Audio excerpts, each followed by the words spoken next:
Good morning. Got a small group. This is good. This is going to be a very informal session. My name is Erik Laurin. I'm one of the emergency physicians here at UC Davis, and I wanted to keep it informal because I know that you've done a lot of sessions that you listen to PowerPoints and presentations and don't have a whole lot of chance to ask questions. And I wanted to make sure that you had all of your questions answered about emergency medicine, at least what we can answer in a short time period like this. So what I've done in previous years is I just tell you a little bit about my path into emergency medicine, let you know where I'm coming from. That way at least you have some basis of understanding my biases and whatever else you might pick up in this presentation. And then just open it up to you guys. And I just want to find out what you want to know about the specialty. I've been doing this for 14 years now at UC Davis, so have a fair amount of experience in this field. So we can just get started. I'll tell you a little bit just about my brief history here. I'm from the Midwest, from outside of Chicago. Went to University of Michigan for undergrad, and then came out here to UC Davis in 1992 for medical school.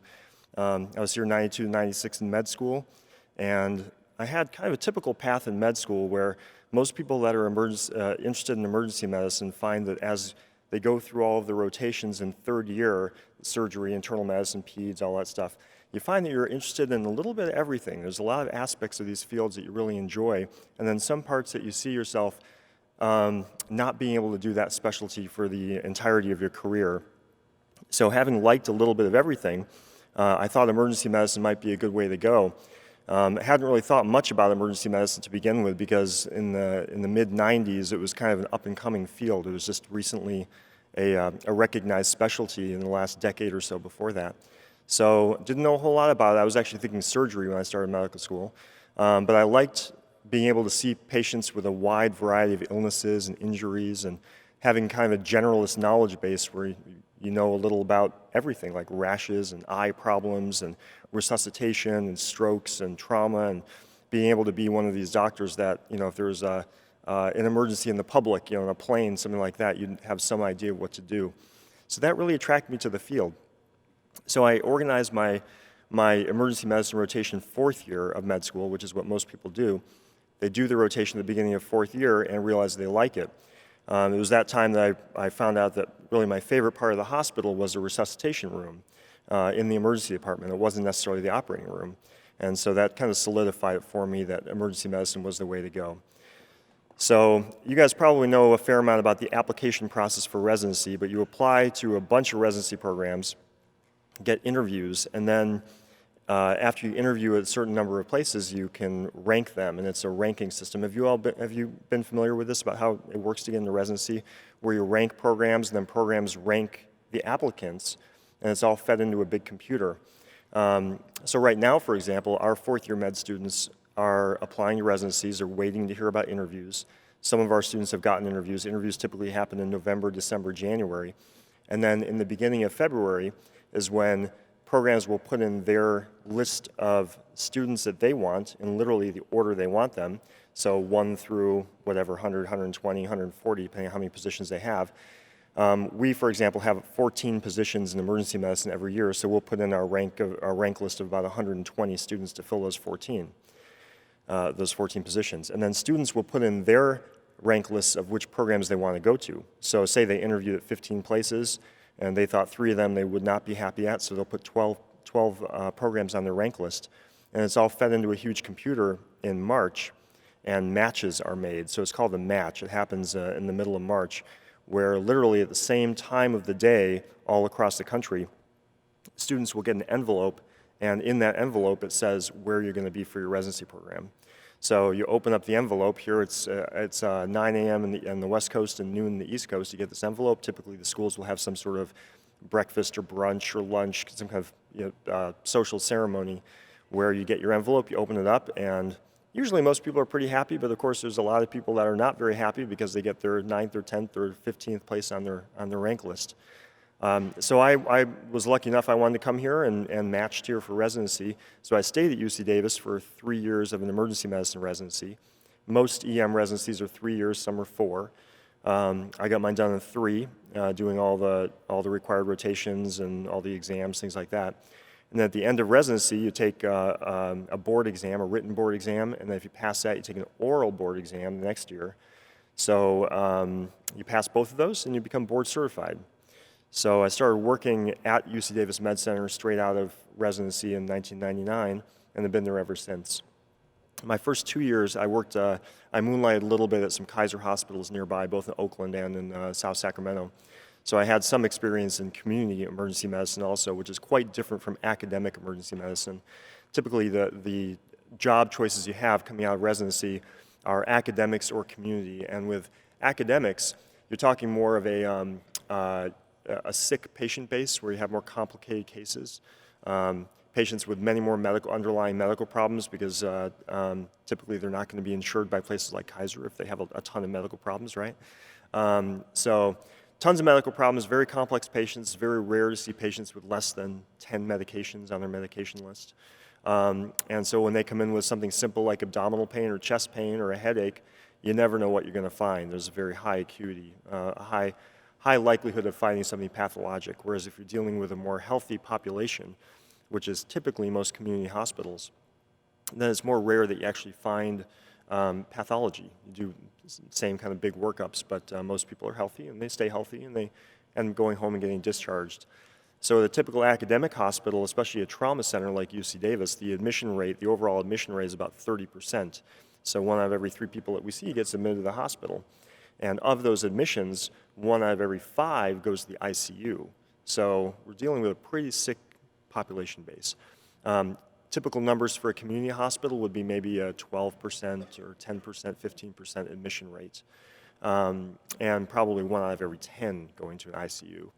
So quite a bit different. So I chose academics because I like the sick patients, I like the resuscitation aspect, the trauma aspect, and also the teaching aspect. And so for in my career, one big part has been education. I've always been involved in a lot of education, instructor record of the emergency medicine courses that we have at UC Davis, and doing things like this, a lot of outreach and projects like this to become available to students who are maybe considering medicine, especially emergency medicine, to try to promote the field and at least make people aware of it, because most people have, you have your television idea of what emergency medicine is all about, and getting the realistic idea of what it's really about is quite different. And it's hard to get that experience unless you get contact with one-on-one with an emergency physician that you can actually go in and shadow and see what the job is really all about. So that's my story. So for 14 years I've been doing this now. I'll probably, I assume, be at UC Davis for the rest of my career, and that'll be it. So it's a nice field to be in. I've really enjoyed the acuity of the patients, the knowledge base of having a wide variety of problems that we deal with. We're one of the few fields where you can say that we take all comers, right? Anybody that walks in the door, we're going to see them, we're going to treat them and stabilize them. And we're not technically a county hospital, but a university hospital where we don't typically send people away to go to other hospitals for admission. We just admit everybody that we need to. Everybody gets equal care. It's very, very easy. And in my job, I can stay out of the whole insurance business and not worry about any of that. In fact, for me to even determine what kind of insurance somebody has, I have to go through about 10 clicks on their electronic health record to be able to see what they have for follow-up. It doesn't come into our consciousness at all in how we treat people. All ages, right? So preemies all the way to people on their last leg of life, 100-year-old people. It just makes no difference who comes in. We treat everybody all the same. Of course, with the triage principles in mind of taking the sicker ones first. So that's my story. I wanted to open up to questions and hear what you want to know about emergency medicine, because I could talk till I'm blue in the face and not necessarily answer these things. So I know that you had your hand up. Go ahead.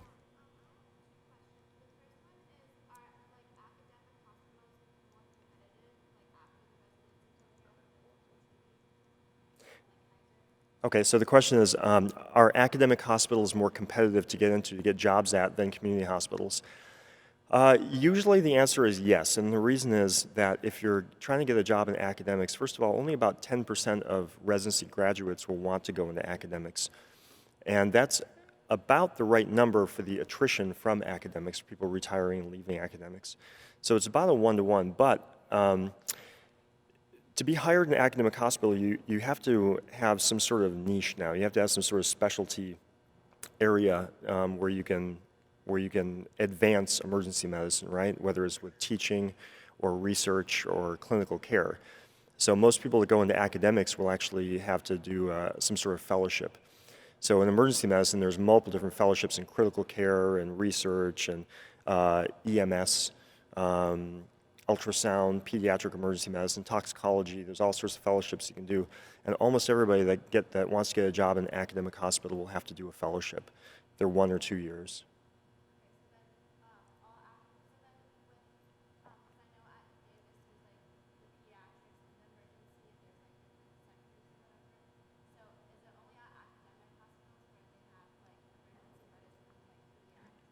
Yeah, so the question was about pediatric emergency medicine and the division of the ED. So at big academic hospitals, typically where you have a separate pediatric emergency department, they're usually right next to the adult emergency departments that you can share equipment and share personnel if you need to. But there's a separate area for kids to go into, and often a separate waiting room. And I don't know, any of you that may have kids, you know that if you're waiting in a waiting room next to a bunch of intoxicated adults with your 3-year-old kid, it's not really a great experience. So having a separate waiting room in a separate area for kids is really, really good. In our pediatric emergency department, we have 11 beds in our Peds ED, and we have another about 60 beds in our adult ED. The Peds ED is staffed almost all the time with pediatric EM fellowship trained physicians. So whether they did adult EM or general EM and then did a Peds EM fellowship, or whether they did a pediatric residency and then a Peds EM fellowship. Almost all the time we have our Peds ED staff with them, and the extra training that people get with a pediatric emergency medicine fellowship is amazing. They're very, very well trained people. I didn't do any fellowships. I entered academics before these fellowships were kind of required, about 5 or 10 years before it was becoming a necessity. And so I did general emergency medicine, and so I do see kids, and about probably 15% of the patients I see are kids, because overnight, I don't do any specific shifts in the Peds ED, but overnight I cover the Peds ED when the pediatric EM attending goes home. So throughout the middle of the night, it's all adult, it's all general EM attendings. Mm-hmm. Next question. Mm-hmm. Yeah, am I involved in the undergraduate emergency medicine group research program? I guess the way I asked that shows that I'm not. We have a lot of research in our department. Specifically, our department is number 2 or 3 in the country in terms of NIH research funding. Tons of research going on. With the undergraduate relationship, we do have a program called EMRAP, the Emergency Medicine Research Associates Program. Yeah, so in that sense, I'm a little bit involved with them, because we all work with these EMRAP students. Typically, they're undergrads who apply to do this research training program, and so they learn about research methodology and techniques, and then what they do is come into the ED and work shifts in the ED, enrolling patients in clinical studies that we're doing in our department. And so being such a highly funded department with research, we have a lot of clinical studies going on. And so it's a pretty active group where they're actually in the ED. And again, that's what I was talking about earlier, is it's a rare experience to be able to come into the emergency department and really see what emergency medicine is all about. And so this is one of the things I recommend for undergraduate students. If you want to get involved and you're interested in emergency medicine, this is a great way of doing it, because if you sign up for EMRAP and get chosen, not only do you get your research training, you learn about these things, you also get some different hands-on training in things like suturing and airway management, and some things our faculty will put on for you as a benefit. And then you're there in the ED, and you get to hang out and see how life really is as an emergency physician. You're right there next to the docs and nurses and med students and enrolling patients. So all of us will work with the EMRAP students when they come around to enroll patients. And occasionally we'll do some, for instance with me, it's airway management is my main area of focus. So I'll do some intermittent airway training with them too. Mm-hmm. Yes.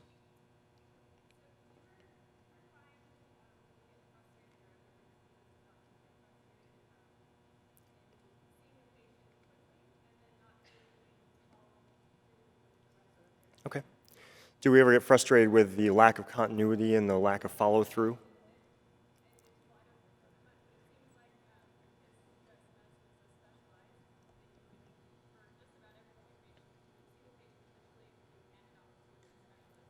Yeah, so we would see the patient initially and hand off to a specialist.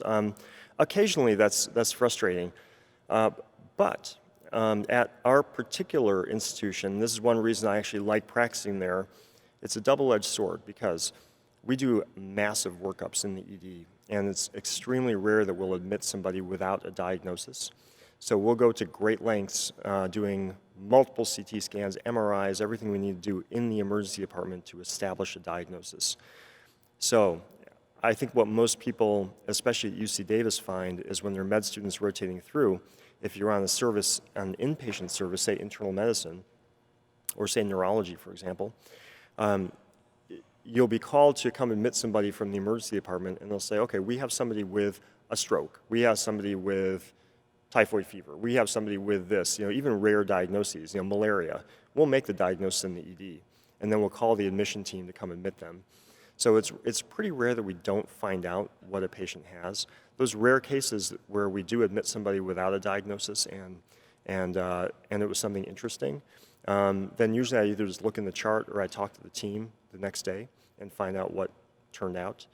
The classic one is say someone with a traumatic injury that has to go directly up to the OR. So they got stabbed in the abdomen, for example, and they're hypotensive and bleeding like crazy, and basically those people will do what we need to do for resuscitation in the ED, such as establish a bunch of IVs, get blood going, intubate them if we have to, and then basically they just go upstairs to the operating room very quickly, ideally, and get their laparotomy to see what kind of injuries they had.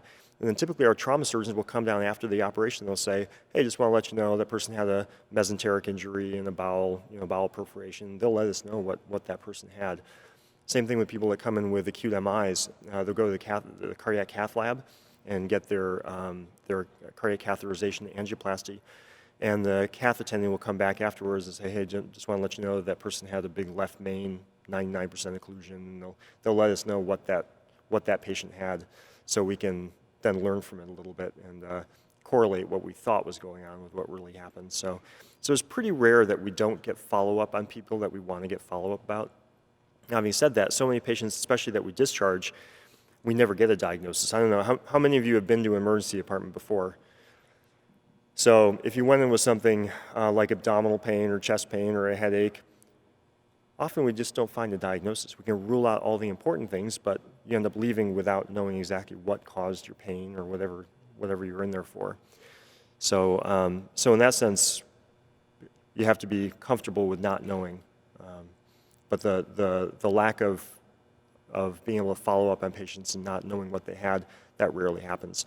Now, the lack of follow-up with patients on a personal level and having that continuity of care, that's one thing that does keep people from going into emergency medicine, because we do have our repeat visitors. We have a lot of them, right? We have a lot of frequent flyers, or what some people call them super users. There's all sorts of terminology for them, right? So in fact, there's a study I just saw that's going to be presented later this month, actually next week, at a conference, and it was out of Los Angeles, and they were talking about super users of the EMS system, and of all the ambulance transports in LA County, the bottom 1% of people accounted for, I don't know, it was like 10% of the ambulance transports, some crazy number like that. It was just it was phenomenal how, we see these people that are there every day, sometimes twice a day. Sometimes we'll see them, they'll get discharged, and they'll walk out the door, walk back to registration, re-register, and come back in with something else. And usually they're homeless and alcoholic, and that's what the study found too. So we have some continuity. I'm not sure if they're necessarily the kind of patients that you want to have continuity with, but we do. But the lack of continuity otherwise definitely dissuades people from emergency medicine. That's one thing. If your idea of being a physician is following people throughout their lives and being an integral part of their life status, then this is probably not the field for you. Yeah. Yes.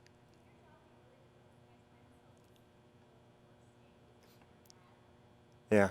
Can the job be really depressing at times, always seeing people in their worst states? Rarely. And the reason is that, that's actually, it's funny you mention that because it's one of the things that actually attracted me to emergency medicine is I'm not necessarily one of these people, I'm a pretty feeling person. I'm not one of these people that just loves the blood and gore and excitement and then likes to, wash my hands clean of it and go home and go rock climbing or whatever else, the typical emergency medicine physician does these days, right? So I think a lot of us like emergency medicine because it's very gratifying, because you have these people in some need, even if it's just need of pain relief, and you can actually do something. You can actually do something to enhance their quality of life. Might be temporary, but whatever they come in for, if it's an acute problem, then you can either figure it out or eliminate the bad possibilities and at least let them go home in a more knowledgeable state, in a less concerned state about whatever symptoms they're feeling being bad. If it's a chronic problem that they come in with, then it's unfortunately rare to have that kind of impact, but only a minority of our patients come in with an exacerbation of chronic issues. It does happen. If I were to ballpark guess it, I'd say maybe 20%, 15%, something like that. On a typical shift, if I see 30 patients, there's maybe 5 that have chronic issues, an exacerbation of chronic pain or something like that, diabetes with blood sugar out of control, with no other symptoms. Usually if they have something like that, they're also vomiting or they have some other acute symptoms that you can easily relieve. So the amount of gratification that you can get in emergency medicine is a lot more, I think, than in other fields, because you're seeing so many people and you're doing such directed interventions to relieve their suffering in some way. And the impact of education is huge also, because you can, with the number of people that you see with so many different problems, and with so many people that don't go see their doctor on a regular basis, and we're often the only physicians that they'll see in a year, you can do some significant education when it comes to blood sugar control, taking their blood pressure medicines, heart disease, wearing seat belts, whatever, putting their kids in a car seat, things like that make wearing helmets, big thing, right? Wearing helmets on a bike. So there's a lot of service you can do. Yeah, your hand up.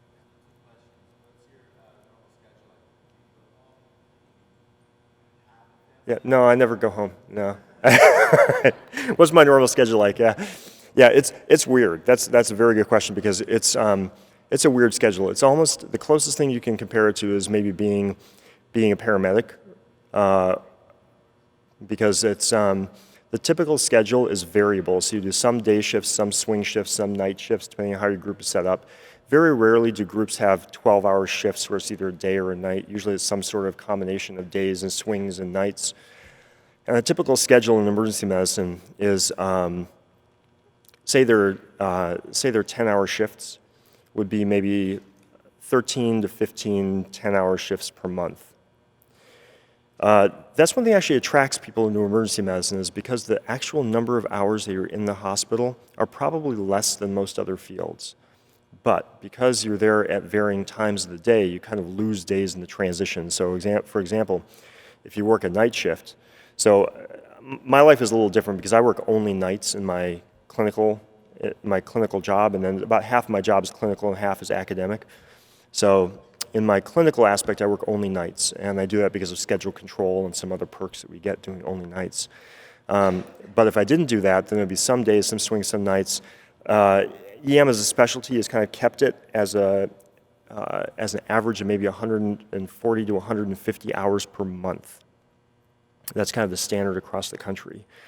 I'll say it this way, there's very few fields that have kept standards like that have made sure you keep a life balance. Most other fields, if there's more patients, you're going to work more. And where are there not more patients? There's always more patients, right? So most other doctors I know in any other field, they're working 60 hours a week minimum. It's very rare to find docs that work less than 60 hours a week, unless they have a private practice. Kaiser docs work less also, but they're working very, very, very hard for the 45 hours a week they put in, 50 hours a week they put in. So with EM, you might do a couple of day shifts and then have a few days off, and then a few swing shifts, and then a few days off, and then a couple of night shifts, and then a few days off. But every time you make those schedule staggerings like that, especially from nights going back to days, it wreaks havoc with your system. And you never do really, I mean, you're in a constant state of jet lag for the most part, right? So your body has to be able to handle that. And that weeds out people from the field too. So it's almost like picking your poison in medicine, right? So no matter what field of medicine you're going into, there's going to be some pain involved. There's going to be some significant pain involved, right? So you're doing a great service. It's a great job. Huge amount of stability, and a lot of gratification. But you're either going to be very tired because of the hours that you're working, or you're going to be very tired because of the schedule that you're working, right? One of the two. So for me, I'd much rather have chronic jet lag, but occasionally I can stack my shifts and work a bunch of shifts in a row and then have a week off of shifts and then do my daytime academic things and be on kind of a daytime schedule. So, take that to heart. There's always pain. There's a lot of pain out there in medicine, especially in residency. You'll work harder than you ever worked in your life. You'll be exhausted. It'll bring out all the worst traits of your personality, and you have to learn how to rise above. And occasionally you'll succumb and you'll become a grump and you'll become snappy and very unhappy with life transiently, but then it comes back, and once you start working less, then life gets better, and you're doing the specialty that you wanted to go into, and life opens up a lot after residency, and you kind of get back a balance again. And what I was saying about the hours of work that you have in a month, that's one area where emergency medicine is really good at making sure that you do have a balance. So I do have a wife and kid, and frankly, even despite my hours of work, I think I probably have more time with them than most other docs I know, because I do only work nights clinically. So kid goes to sleep, I'll go to work, come back in the morning, see him before he goes to school. While he's at school, I'll sleep, and then I only work about 10 shifts a month though, so I'm not working a whole lot. I'm not working a ton clinically. But then I flip over and go back to a day schedule when I'm not working. Yeah. Another question is, so I'm sure you've heard of House, TV show, Mm-hmm. TV show. So I really like that aspect of diagnostic medicine. So, and I work as an EMT now, so I like the trauma aspect as well.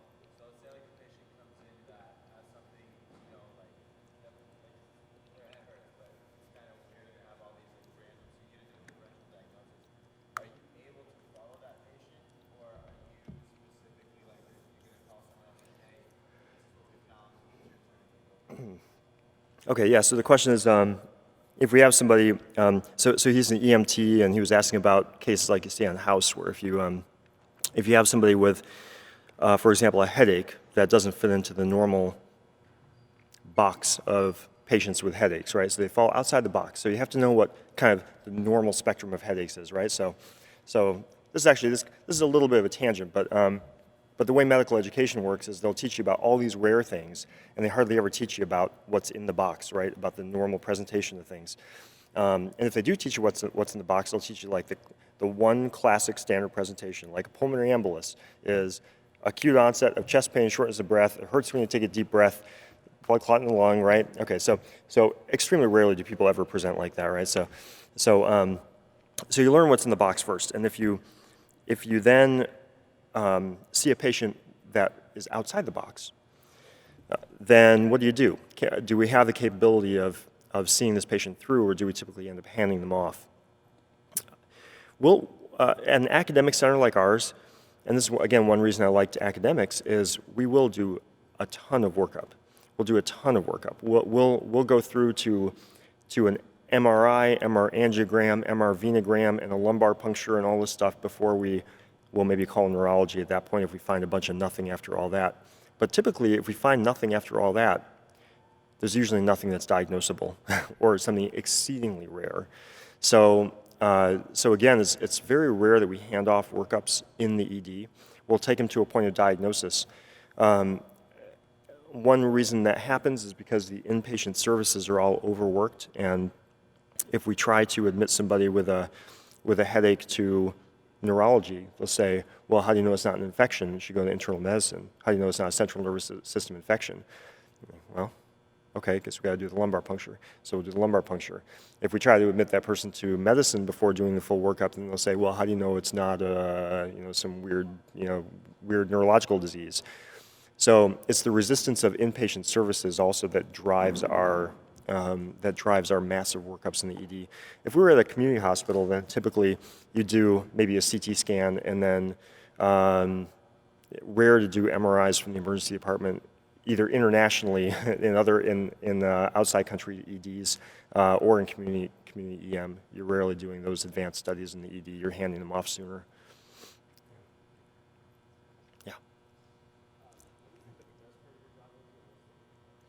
Best part of the job is the resuscitation part for me. That's what I like the best, and that's my bias. Is my favorite part of the hospital is the resuscitation room, and seeing patients that are coming in and trying to die and not letting them die is the best part, because it is really rare. It's really rare for somebody to come in alive and die in the ED.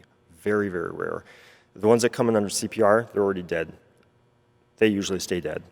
But if they come in alive, boy, I can count on two hands in 14 years how many people have come in alive and have died in the ED. It's really, really an unusual event. So, often we'll get them up to the ICU or the operating room or whatever, and they die up there. So they still die, but but the immediate impact you can have on their course, you never know which way they're going to go, right, until the dust settles a few hours later. So we do the initial resuscitation and see these people that are in just horrendous states and get them to a point where they're potentially survivable. Yeah, and I think that's the most fun part, because it not only challenges your medical judgment and decisiveness and ability to act, but it also challenges your procedural skills. Even something as simple as getting quick IV access, that can be a real challenge in some people, especially with so much obesity and drug use and things like that make IV access difficult. So we could do intraosseous lines in some people, yeah. So there's ways to do this. Usually, if we're infusing large amounts of blood and fluids and things, we'll do a central line. We'll do like a subclavian or an internal jugular central line instead of an IO. But that's definitely the most satisfying part. And my wife could tell you, the days I come home smiling are days where we've had a lot of sick patients, and I've spent half my shift in the resuscitation room. And days that I come home frustrated are typically days where we have a lot of systems issues. So hospital is full, not being able to move patients upstairs. So without being able to admit anybody, our beds get filled up, and this is a problem across the whole country. And going into other countries also, where their inpatient census is so full that you can't move patients out of the ED if you're admitting them. And so the ED gets clogged up, so you can't see anybody in the waiting room. And then you finally get them, and they've been waiting for 8 hours, and they're angry, and sometimes they've had a progression of their disease, which is not good.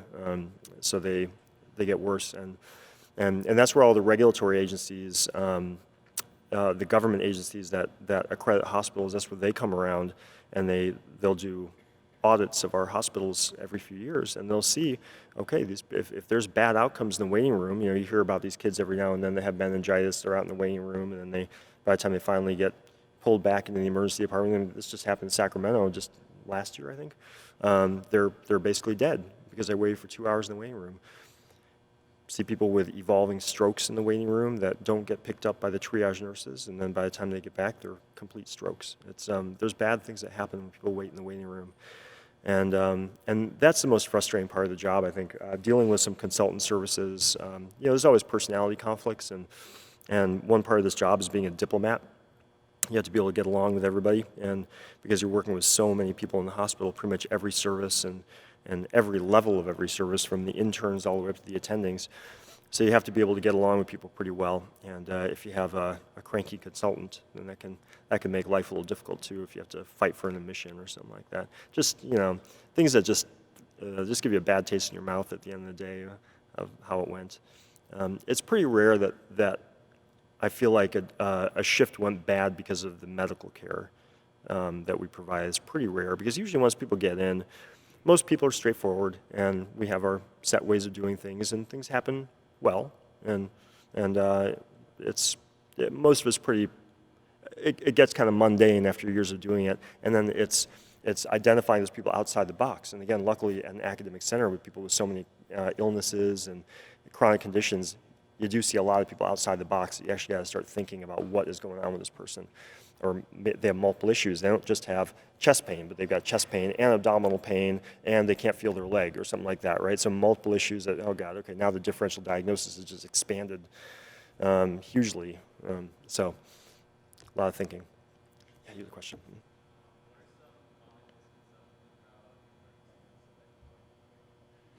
Common misconceptions about emergency medicine that I'd like to clear up. Wow. That's a good question. Maybe one thing is that you might hear this especially in your medical training for a lot of old school faculty out there, emergency medicine, they think of it in the days of old where basically you see a patient with a headache, okay, you call neurology for consult. You see a patient with chest pain, okay, you call cardiology. You see a patient with a fracture, a forearm fracture, you call orthopedics. That were basically glorified triage nurses. And you'll hear that a lot. That emergency medicine is just, you're just a glorified triage nurse as an emergency physician. And that's being debunked more and more because as our scope of practice has expanded so much, what we do as physicians is huge, absolutely huge. And in the U.S., emergency medicine has grown more than in other countries because of the climate of medicine in America, because the specialists don't necessarily get paid for coming in and doing a consult anymore with most health systems. Usually it's just part of their salary. In the old days of fee-for-service, they would love coming in, right? So you have somebody with a forearm fracture, and you call the orthopedist and say, hey, got somebody with a raised ulnar fracture, needs to be reduced and splinted. Hey, all right, cool, 2 in the morning. This is dollars for me. So they'd come in, and they'd be happy to do it. They'd be happy to do it. And now you call the consult, and it's like, well, can't you guys do that yourself? So this is how it evolved in the last 10 or 15 years. So then emergency physicians started doing these things. And so the scope of what we're doing has increased a ton. And compared to other countries that are kind of like back in those days where they involve a lot of consultants for their care, we do a lot of that in emergency medicine. We have residents and students from other countries come and work with us all the time, from Brazil, Japan, Sweden, Germany, Hungary, Canada. Canada is similar to here, but we do far more in the U.S., and it's because of the way our payment structure is, our payment system is structured with HMOs and physicians being salaried now. So that's probably the biggest thing, is you don't realize how much emergency physicians do until you actually start working in it. EM is becoming more prominent in medical education these days because in most health systems, the leaders in ultrasound are emergency physicians. And part of it is just that other services, they're too busy and they don't have the time to devote to education because our schedules are based on essentially about a 140-hour work month. You do have a little time, and if you want to devote some time to med student education and run an ultrasound course, cool. And so across the country, the main drivers of ultrasound medical education are emergency physicians. So it's going to change even more, in the next 5-10 years, however long, if you guys are med school bound, however long your time in med school is going to be. But I think the way it'll change in that is EM is going to be even more prominent in these areas. The other misconception is probably that we just do our job and wash our hands and take off, and that we just kind of go from one patient to another and that's it. But it's not that fast. I mean, I mentioned earlier, in a given shift, I might see 30 patients in 10 hours. Usually it's in like the mid-20s. I can still spend a lot of time with patients. It's not like I'm just in there for 2 minutes and then taking off and doing my thing. It's not, you're not running from one patient to another. You get time to sit and think about things and actually talk to patients. There's probably more time talking to patients in emergency medicine than most other fields, actually, because our charts are simpler, so we have more time to actually be there at the bedside. And because the patient is a clean slate, you have to investigate, so you have to ask all the proper questions. It's not like, how's your blood pressure going? Yeah, okay, good. 15-minute appointment. All right, well, see you in 3 months. Yeah. Primary care is hurting these days because they're being really stretched in their time, because seeing 30, 40 patients a day in primary care, that's very, very hard. Okay. Yeah. Now, least favorite aspect of the job is probably the schedule changes. Then it starts to become more fatiguing, and as you get older. I'm 42, 43, 40. You see, there you go. So you start losing your mind after a while. Now the schedule changes start to hurt after a while. But again, I'd rather be doing this than working 70 hours a week. So it's a good trade-off for me. Yeah, probably last one. Okay, I'm gonna take you in the green. Yeah. Yeah, do we use Scribes? That's another way to get involved, actually, as if you're an undergrad. If you have time off between undergrad and med school, become a scribe. It's amazing. We do use Scribes in our fast track area of our ED, but that's a great way to gain experience, and you learn how to think. You're taking notes for the doctor, right? And you learn how to chart properly. You learn how to think like a doctor. You're working one-on-one. You're going through all the medical exercise of medical decision making, right? So you're going through that exercise with every chart, and you're learning about billing and doing efficient, appropriate charting. If you can master that before med school, you are golden, because when you come to be a third-year med student, start rotating on the wards, you're going to be able to give succinct presentations with all the high points, and it's a very, very good way to go. And I know from the last few years of doing this, a few people that have been in the audience have become scribes, and I've kept in contact with them, and they say it's a nice way to go. Yeah. Okay, I think that's it. Well, thank you.